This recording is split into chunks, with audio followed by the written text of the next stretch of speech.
get your cut of the bread back and stash the bottle of cash into your bed. I look good up in the wooded panel, could have been a surfer instead and leave him mentally gone.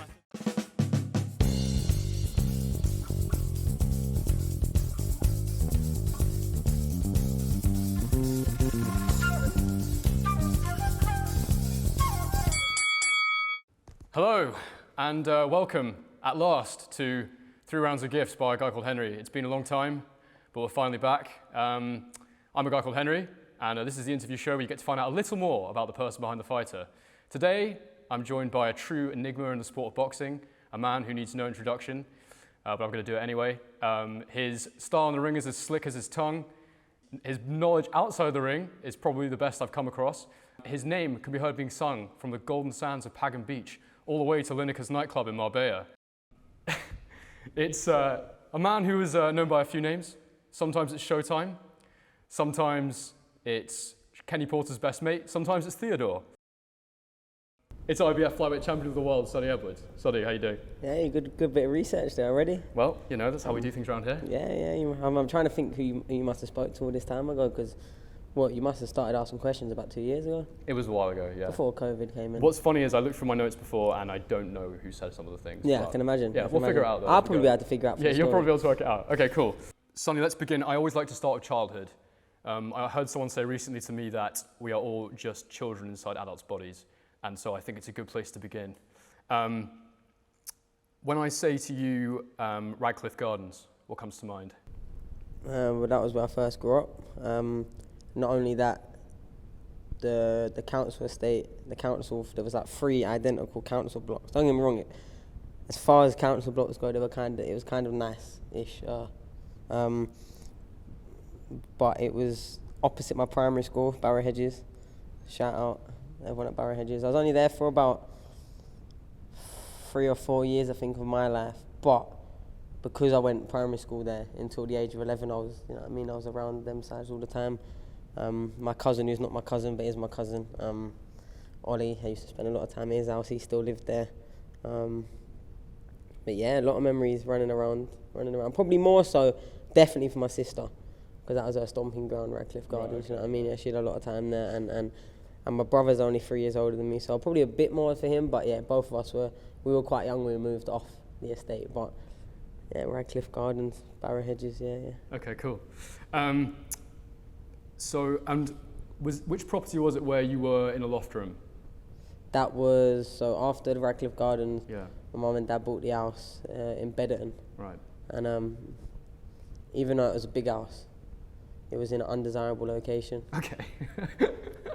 There's a big house at the front, back garden. So people, if they look at the house isolated, they think, oh, look at them, but nah, it was half a mile from a sewage plant that way. Do you know what I mean? Over the road was an industrial estate. Down the road was a big Asda supermarket, a massive one, you know, like one of the big ones. Yeah, so we was like in the middle of it. There was like 10 houses sort of in the middle of nowhere on the street, Bedderton Lane. And yeah, that was the one with the boxing ring outside. And I think at one point or another, I was in one of the other rooms. Like, for some reason, we was always like swapping and chopping and changing rooms after a couple of years. So at one point, me and my brother, for a long period of time, were both up in the loft. That was our Chelsea room. We had all Chelsea on the side. It was like an L shape. Had our 2 beds there, 2 TVs there. Round the corner, there was PlayStations with like racing car seats, because obviously my dad come from racing background. That was his thing. So yeah, we had everything we really wanted as a kids. We was quite spoiled when it come to anything we wanted. Do you know what I mean? Like, we'd always have to ask and have to grovel a little bit, but we never really went without. But yeah, that was Bedderton Lane. Cool.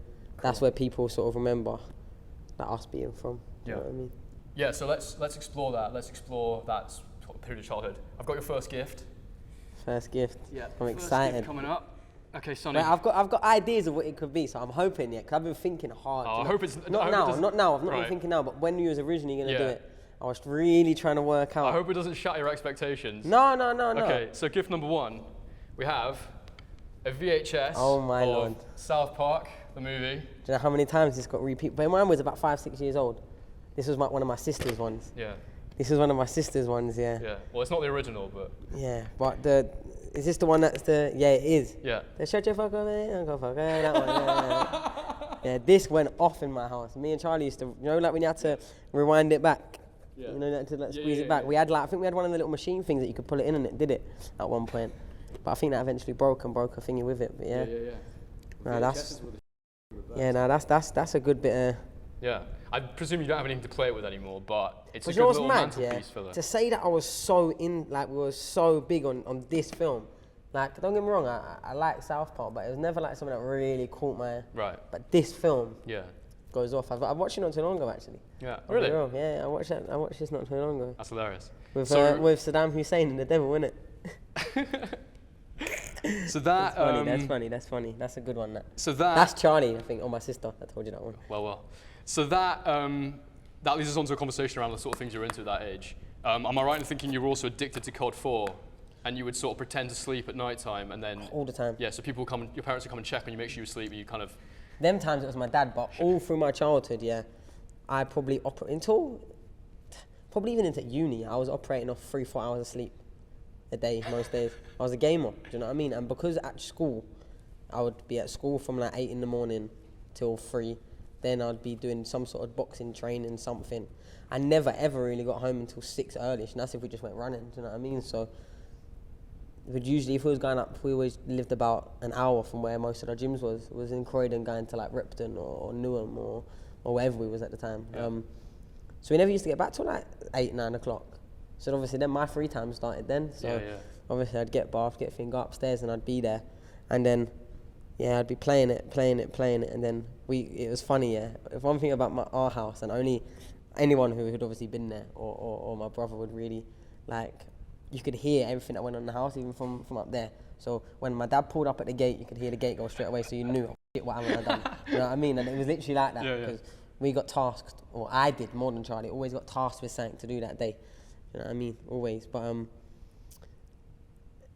when you'd hear my dad's door go downstairs, it was like one of them wooden sliding kind of doors. You'd hear that go. Change the channel quick, lay down. I'm wicked. I still do it to this day, you know. Like, I'm an idiot. Like, I'll be chilling with someone. Like, I'll be chilling with a girl, and I'll be pretending I'm asleep all the time. And I'll be like, oh, shut up. And then sometimes I will be asleep. You know what I mean? But yeah, I do it. You mentioned it a little bit before, but what does the name Danny Hall mean to you?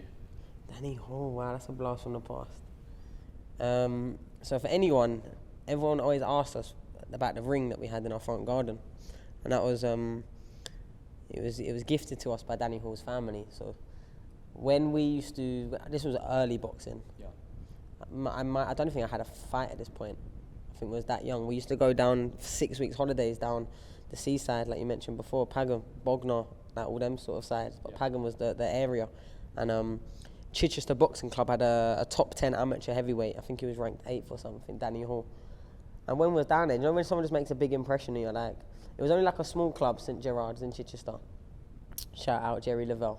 Because we was there like the whole summer. Like, we was going on like summer holidays, and we was like joining another club for like 6-7 weeks. Like literally, that's what my dad was on for me. It's being like saying you'd moved there or something. Yeah, basically like no, but just that they were cool. You know what I mean? They were good people down there, and but Danny Hall was, I think he got to like an ABA quarterfinals, and he had his pictures up on the boxing. So for right in that instance, he was a celebrity to me. Do you know what I mean? Like straight away, and used to train along beside him. I remember doing like circuits next to him, and I was only like 9, 10. And obviously because he's so big, like I was just out working him as like a little kid, do you know what I mean? And it was just funny, do you know what I mean? It was funny, but he unfortunately, this is where the story gets sad, he unfortunately passed away in a motorbike accident shortly after, only a couple of years after. I would have been, I tell you, I was in primary school last year, and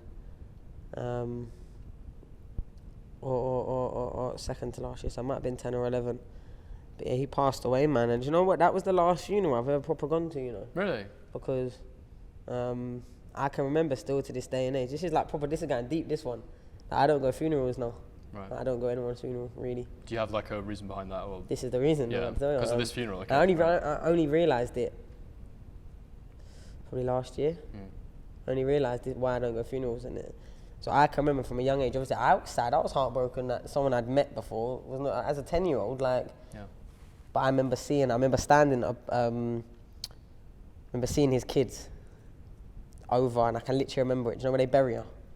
They put you lower into the ground. I could see his kids crying opposite me, over. And that broke my heart so bad. And I think there might have been a kid like a year younger than me and a year older than me, something like that. It weren't too far different from me and my brother anyway, around the same. And it just crushed me, do you know what I mean? I never went to a funeral after that. Like ever. I remember, I think a year or two later, the person that got me and my brother into boxing, Jimmy Beckett, very influential to us both. We probably wouldn't be here if we didn't have him in our life, because he was the reason my brother wanted to box. Because we used to go to his little flower pitch. They weren't even little, but he used to go to his flower pitch up by Mitcham train station, and in his caravan, which was like his little snatch style office next door to his flower pitch, he had all that old boxing photos in it, because he was a boxing man. I think he used to own a boxing gym called Clock House or Clock Tower or something in Coulsdon. And yeah, I remember when he passed away, as a kid, 11-year-old, I made the conscious decision that no matter what my parents were saying to me, I was not going to that funeral. And I buried it in that I wanted to play football, because I had a football match. And I remember my brother, my mum and my dad coming to pick me up from the football match, school football match, all in funeral attire. But I was that headstrong at that age that there was no way I was going. So it's always been that headstrong kind of... Yeah. Look, once I really don't want to do something, like I really find it hard to be made to do anything. And obviously I understood why my family wanted me there, but for me in the long run, it was probably better that I didn't. And now, like, even like something happened with one of my very, very close like family friends last year, and I thought, because of the situation, I'm not going to go too deep into it, but because I thought it was just sort of like a gathering to show respect at first, when I realised on the day that it was going to a church, like I couldn't go, do you know what I mean? And then I met them after for the sort of thing after, but that's when I really realised as to why I don't go to funerals so much. Not someone like I didn't know that about you. Yeah. I agree. I just to go off a tangent quickly. Sure, yeah. I don't agree with burying dead bodies around the outer crust of the world and then expecting us to live in a good world. Like, what sort of is that? You know what I mean? Like, why? There's literally a layer of dead bodies around this earth. When you look at it that way, it's an interesting... It's crazy. Of course we're going to have some that world. Do you know what I mean? If I die, when I die, when I die, burn me and whoever wants me, I've chuck some ashes in their own time. I think I'd like to be cremated as well, yeah. Definitely. I don't want to be buried up in this world and have maggots going through my eyeballs. I want to ask you about, so I heard that your dad used to make you do these sort of 5:30, 6 a.m. runs. I wasn't really like... Before school at age 11. Yeah, but I didn't really catch them too much. That was more Charlie. That was more Charlie, okay. Because one, I used to, when he was making me do them, I'd be in tears for the first 10 minutes. Yeah. I hated it just because I didn't like getting up, because I was up till 3 o'clock in the morning playing PlayStation. You had 2 hours sleep. And what was magic with me and my brother, it was funnier, because don't get me wrong, he would often stay up. But like, most of the time, me and my brother would be speaking halfway through a conversation, I'd say something and never get a reply because he was sleeping, you know what I mean? He was always quite an earlier sleeper than I was. And I was a proper night owl. So I used to hate getting up at those, and then eventually, because I did so much, I mean, through school I did every single sport imaginable. I competed in everything I could get my hands on at some point or another. Like, whilst doing my boxing, I'm talking, especially early on, like cross country, athletics, football, rugby, cricket. Like rugby, I played from year 7 all the way to sixth form. With all that in mind, I heard that there was sort of a period where you stopped sport, and there was this 6 months of chaos. And I've got this quote, which is, I remember when I got humiliated in year 10 Borough Sports, and vowed from that day to start my running and boxing again. Yeah, that was long. Who told you that? 'Cause I didn't tell you that, I'm sure I didn't. Do you know what happened, yeah? I'll be very, very raw.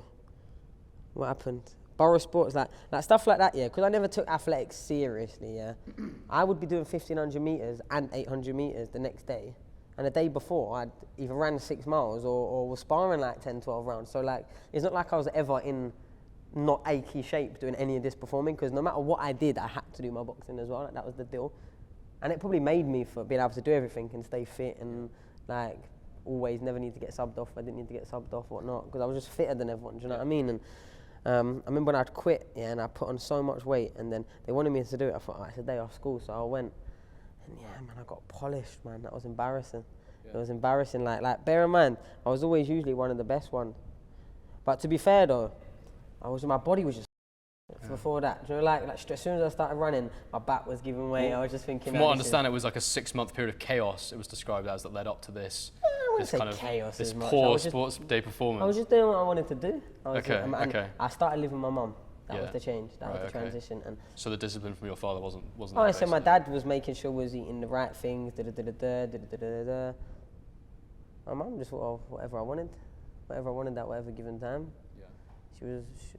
I would say she was too soft to me, but because my dad was a lot stricter, it probably found a nice balance. Okay. And then after I had that, as you described, and whoever else described it as 6 months of chaos, then I found a nice balance then. I found I want to box and I want to do it and I want to do it properly, but I also want to have my own control. So then my relationship with my dad kind of became like he was my trainer more than my dad, but that was the easiest way to do it. Because as long as I went with what he sort of wanted to a certain degree in the training, he left me alone after that to sort of do what I wanted when I was with my mum. Do you know what I mean? So it was like a bit of both. But that 6-month period I needed, because for the first 5 years, I enjoyed boxing, but then I was sort of doing boxing because I did boxing. You know, at that age, you're just going along with whatever. Like, I weren't pushed into it. Like, I never was saying I didn't want to do it, but I just didn't really train that hard. I did what I wanted to do, and I just talk about when I wanted to talk about. Do you remember the trampoline? Trampoline, the wrestling ring. Yes. I bet that's what you got told, innit? Yes. I mean, I'm talking that trampoline ended up, So we had like them picket fences. I don't even know if that's what they're called, but them high fences, with the nice ones, with the stone in the thing, and they're quite thick. We had the trampoline pushed up into the corner, so it was like a turnbuckle.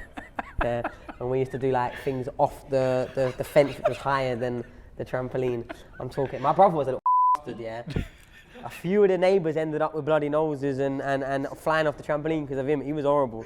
I'll be real, He always took things too far. He always took things too far, Some tears were shed over him always. But man, he practiced wrestling moves all the trampoline, man. I mean, at one point, we had the trampoline, and then my dad was always quite extra. So at one point, he hired like a bouncy castle for like half summer. Do you know what I mean? Half a summer? Yeah. So we had a bouncy castle. What were the outgoings on that? Nah, but because. No, it's calm. No, but you know what it was with my dad, Because he didn't like the idea of us being out in the big wide world too much. He liked knowing what we was accounting for. He wanted to make the house the best he could. Do you know what I mean? So for that, I always appreciated. That's probably why now I'm such I don't mind being like a recluse. I don't mind being sort of introverted and going through camps. So I'm not really going out much because that was my childhood. I weren't the most socially active, especially not until I started choosing. And when I did start choosing, I went mad for a bit. And then dialed it back and went back to my old ways of sitting on PlayStation until 3 o'clock in the morning. Do you remember the time, I don't know if it was directly afterwards, but Charlie basically pinned you on the trampoline and battered you a bit, and then you wait for him to go to sleep and you punched him in the face? Bare time. But you know what my brother used to do? This is and I hope he watches this, His thing was, because he was bigger than me, he would pin me down, and do you know what he'd do? Do you know with spit? Oh, nah.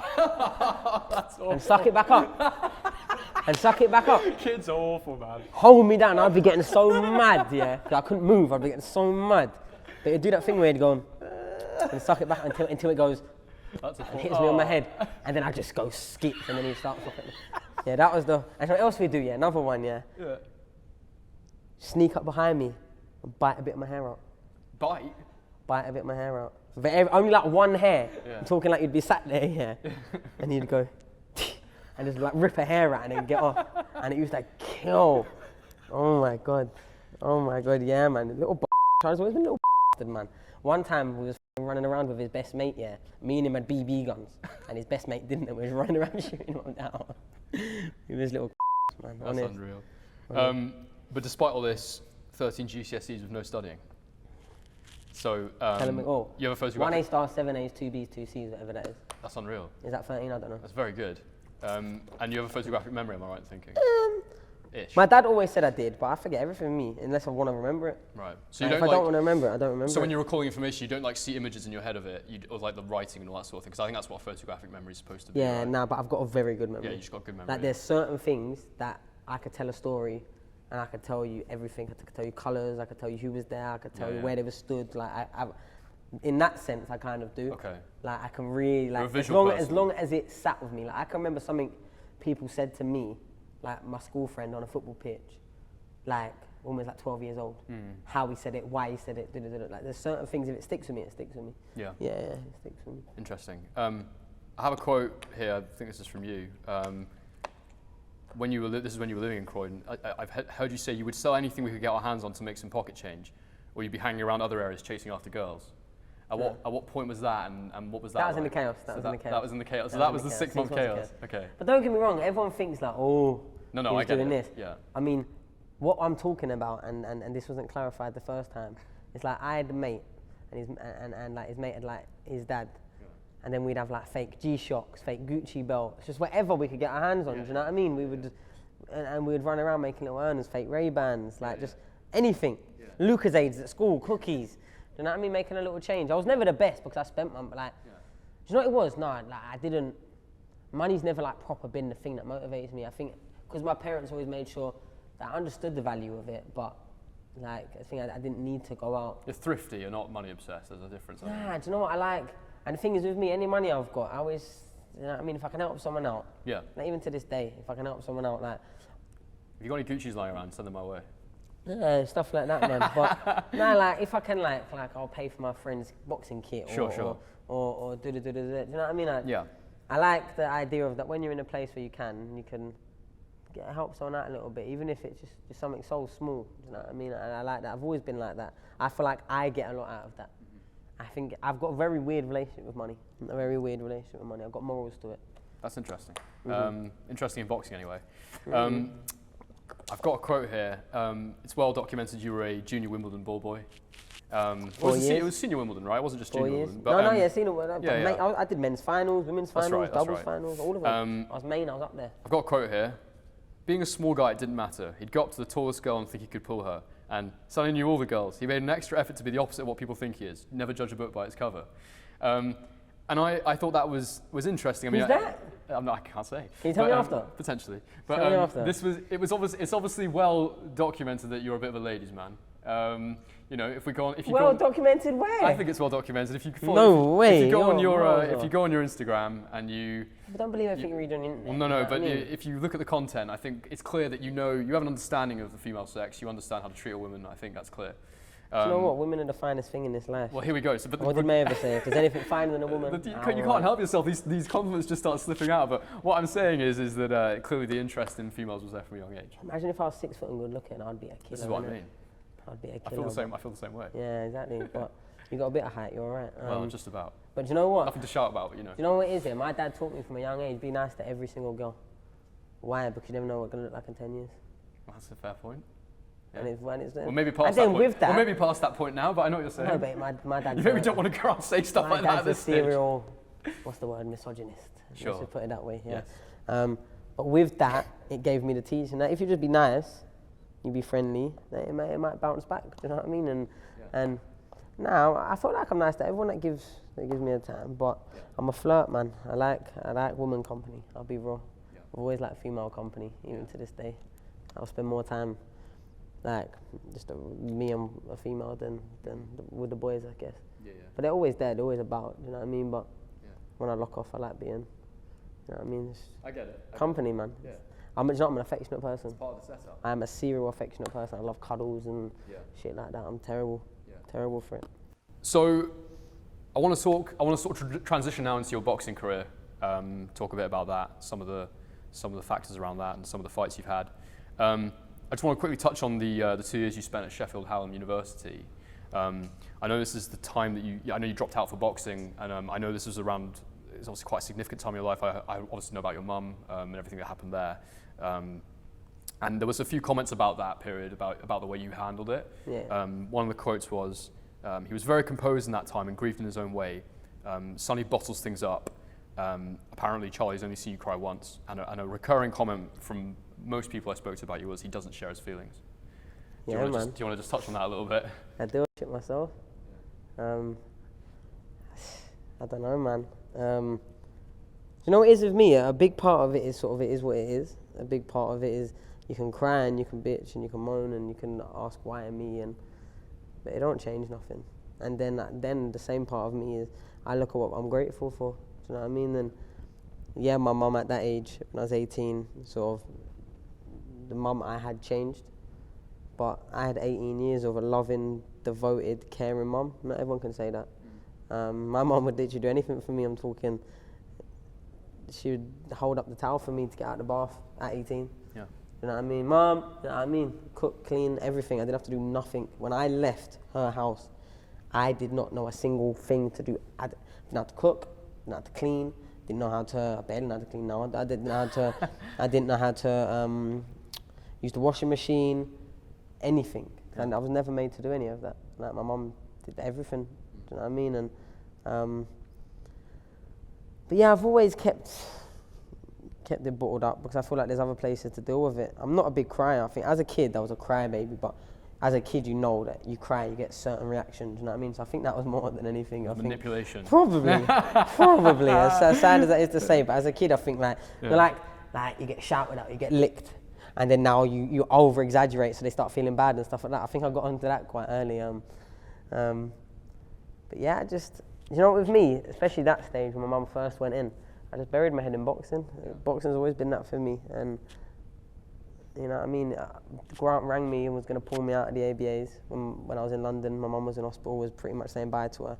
He was like, look, the weigh-in's been moved forward 2 weeks, and it's in 11 days. I'm going to pull you out.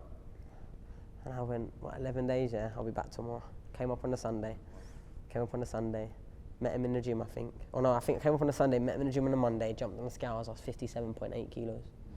I had to be 49 in 11 days on the next Thursday. And we did it. And then, thank God I didn't have to box that week, because anyone would have beat me. I was weight ready to No, honestly, true story, yeah? I got my last 0.3 off in the bedroom before I went with my girlfriend, and then flew over, but I was so drained. I stood up after, yeah, and I nearly like fainted. It was so ridiculous, yeah. And then a week later I boxed in the Yorkshire finals, and I was still piss weak, but I'd maintained it now, and I was a bit stronger. Beat him. A month later I won the ABA title. So crazy. Yeah, like I don't know. In the midst of chaos usually is when I find my most, you know what I mean? I don't know how to describe it. I find my peace in the midst of chaos. You're composed in the chaos. Yeah, I make chaos. I'll be real. I don't know what it is about me. I like having obstacles. I like having chips. I like having, even with the whole thing with my brother before my last fight, there was a bit of something, but I probably made it a little bit something more just so there was something to really push me. Do you know what I mean? And that sounds crazy, but subconsciously it's probably why I did it, because me and my brother are talking again now. And that's great. It's just, you know, it's funny. It's touching on that, not to go into it too far, but there's this thing about brothers, and you see it with like Oasis is like a classic example, but there's a bit of needle there. When you get two guys who are very talented at the same thing, in the same field, there's always that bit of needle, and it's funny because fans want nothing more than to see the two of you get on, but it's almost like you were just saying, it kind of gives you a little bit of edge having that kind of. Nah, because obviously my feelings were involved in somewhat. I'm not going to go into it, like I said, but you know what I mean? I don't know. If I feel a way, I like making other people feel a way, and I guess subconsciously I do that. Or consciously. Or consciously. But I also, yeah, I don't mind. I think it starts as well. I knew I wasn't getting no back and forth from Moretti, so I thought, fuck it, I'll just send for Charlie instead. Yeah, he wasn't going to get it back and forth with you. Are you ready for a second gift? Yeah, of course, man. Right, so I think this is, not to hype it up too much. The best one. I think this is one of the best gifts I've ever given. Ever. It's certainly got the highest monetary value. Oh, okay then. No, that's at least you're putting respect on my gangster. So here we have, it is a gift voucher for Fats Grill. £60, that's what I'm talking about, for the champ from the Turkish terror, Ozan Erhan. Ozan Erhan. Did he tell you this place right here? Yeah. Give it a plug, Sonny. The plug it deserves. Do you know the plug? Do you know why? Do you know why this is a thing? I'm very aware why. You're very aware why? That's why I'm giving you as a gift. There's a couple of reasons why. You see this place here? Yeah. Big shout out to AFAX Grill Bearer, man. Beautiful food. Also, they got their sister restaurant in Sheffield, London Road, Zugma, however you pronounce it. But AFAX Grill, man. Yeah. I've had some evenings here because it's just outside of Sheffield. It's in Chesterfield. Yeah. A little 20-minute drive. Yeah. And you know what? Anytime I'm taking a girl out, I take them there because it's just outside. Well, of I wasn't Sheffield. sure if I was allowed to say, but you don't get caught, I hear it's man. a great date spot. You don't get caught. You might do now though. Now I've plugged it so much. But let's. So there you go. But let's That's talk it. about Ozan Erhan, because he's been quite important in your career. Yeah, do you know what Ozan, like, he used to, not only, when I first came to Sheffield, yeah, Ozan used to pick me up and drop me back from the gym if he could. I weren't driving. And he used to rough me up in sparring, man. He used to rough me up. Because he was, obviously I was only a kid, an 18-year-old that really was about 14, 15-year-old body. And he was heavier than me, probably about 10 kilo heavier than me. And he was like a short, my size, strong. And he was a good little amateur. Really, he should have turned pro, even if he just went on the road. Because obviously being Turkish, it might have been hard to build a thing. But really, he's a real tough fighter. And yeah, he was giving me hell for a bit, man. Them body spars, I used to come up with all big bruises on my arms. Yeah, he wanted me to remind you about the spars. Yeah, don't worry, I still remember him. Yeah, I still feel them from the looks of things. Yeah, but to be fair, he probably manned me up a lot because there was nothing technically was better than me. And I'm not trying to be disrespectful, but technically just wasn't. But I was always having to work with him with sparring. I had to work with him with body sparring, training, and he trained for like, when he was in the gym, he trained proper hard. Like, he was just one of them, he burned himself to empty. Yeah. And yeah, in body sparring, he was horrible, man. He'd be doing all hands down and that, just winging big shots in and that. I'm guessing like he was a big part of your transition to the pros as well. Yeah, he definitely helped. I mean, I don't know at what point he stopped coming down as much, because once he opened AFAX, because he was managing the place before, and then he opened his own one. Yeah. But that's my spot, man. We go there for our meals. We go there for you got to go for a big one now. Yeah, we go there for our Christmas like things, boys' birthdays. And we go down there a lot. It's real nice food, real nice vibe. Just into Chesterfield. Beautiful. And yeah, I can't lie. He's seen me bringing it. You know, I'm gonna bait myself out. He's seen me bringing at least 15 girls in there. At least I'll be real. And if any of these girls are watching it, I'm sorry. And if you're a girl that's watching it, I didn't take you there. Boy, then I don't know. Missed out on a good meal. And to anybody else out there in Sheffield who's looking for a good date spot. Chesterfield. It's just into Chesterfield. Sorry. But there's the one that do the exact same food. But I like the AFAX one better. Like the inside, I think it's nice and more space. But London Road. Not going to run into anyone you might not want to see. Yeah, but you know, I'm not going to tell this next door. I was about to tell. Yeah, hold that one for yourself. Can we talk a little bit about sparring? From what I understand, it's not uncommon for you. At a time, it wasn't uncommon for you to come in pissed up and spar. Yeah, and, out of camp. But I have a quote here, which is one of the best times I've seen him spar was when he came in pissed up from the night before. He had a nose like a foghorn. Yeah, I know who you're talking about, Louis Norman, that was. So yeah, apparently you're a phenomenal sparer when you've had a drink as well. Or a few. I can do anything. And a little sleep. I can do anything, me. You can do anything. Anything. So I remember that story there that you're talking about, yeah. We was going out anyway. I weren't in camp, but the day before, I think Louis Norman, his dad got in contact with Grant. He said, "You want to spar?" I was like, "Yeah, cool. We'll do 6-8 rounds, whatever it was." I think it was 6 this occasion. And the true story is, I remember I left. What was it? I think it might have been and you know what? Funnily enough, this was just before I went to Ukraine, where I met Maruti for the first time. So I was out anyway, pissed up. I was quite pissed. Got home, had company, didn't fall asleep for a few hours. And I was in the gym sparring at 9:30. I think I fell asleep at about 6:15, 6:30. Yeah, and then I punched Louis Norman's head in for 6 rounds. But the last 3, my belly was going a bit. That's not what you need. So I just went on the back foot. You know what I mean? I just went on the back foot. I've got a quote here. He came out to live with me and destroyed my relationship. I knew he was going to say that. Within 3 weeks. There's always things to overcome. But what was it like fighting with conjunctivitis in Belfast? That was funny, man. Yeah, I just wanted to make him look as silly as possible for as long as possible. When I'm down, I get real down. When I'm high, I don't come down. I get angry, baby, believe me. I could love you just like that. Within 20 minutes, the now mother of my child walked in. Let's just say it was hot for me in there. And I've got a gift for you. This is your final third gift. I'll make you wanna run up and get your cut of the bread back and stash the bundle of cash into your bed.